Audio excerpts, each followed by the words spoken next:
Objection. The attacks in London last weekend exposed, in a matter of minutes, just how vulnerable our free societies truly are. All it takes is a van or a knife and an unsuspecting bystander to turn a fun night out on the town into a horrific nightmare. Of course, we shouldn't need any reminders, but let me give one yet again. We are at war with Islamic extremists. We have been for years, and I'm sorry to say, there's no end in sight. It's easy to forget this as we go about our daily lives, but our enemies have not and they will not.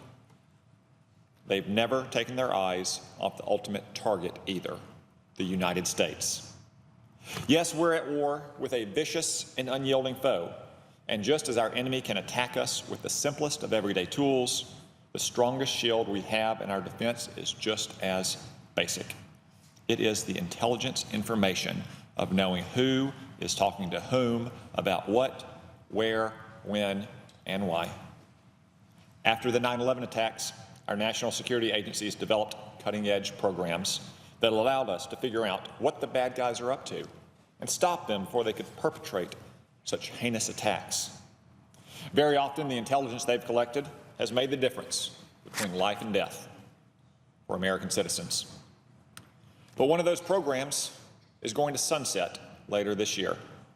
I'm talking about Section 702 of the Foreign Intelligence Surveillance Act.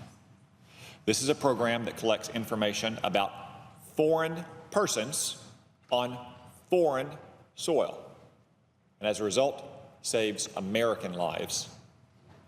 Unfortunately, this and other programs were distorted in the public debate by a traitor, disgruntled ex-NSA contractor Edward Snowden, who now sits in the warm embrace of Russian intelligence services.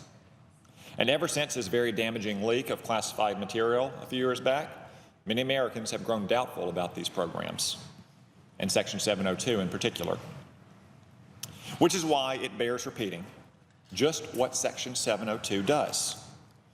It allows our national security agencies to collect internet or phone communications from a source within the United States, like an internet service provider, but only under a very specific set of conditions. It cannot target American citizens, not even lawful permanent residents. It can't even target foreigners communicating on U.S. soil. And it can only target people discussing a specific list of topics pre-approved by the FISA court, which is made up of federal judges with life tenure.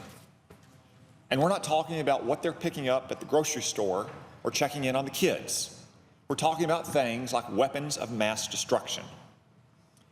It's true that this program occasionally does collect information about American citizens, and that will be true of any attempt to stop any kind of homegrown terrorism. But if you're concerned about protecting Americans' privacy rights, then you should support extending Section 702. It puts in place a host of privacy protections to scrub raw intelligence of any unnecessary identifying information. To allow this program to expire on December 31st would hurt both our national security and our privacy rights.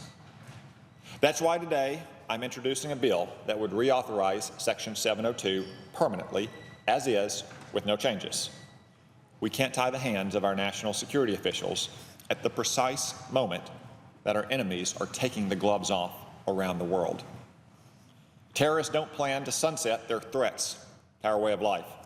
So why should our important counterterrorism tools sunset?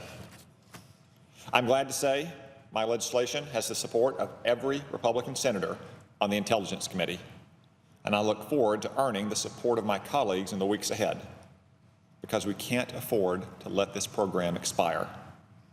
It is not too much, and it is not an exaggeration to say that American lives depend on Section 702. Mr. President, I yield the floor, and I know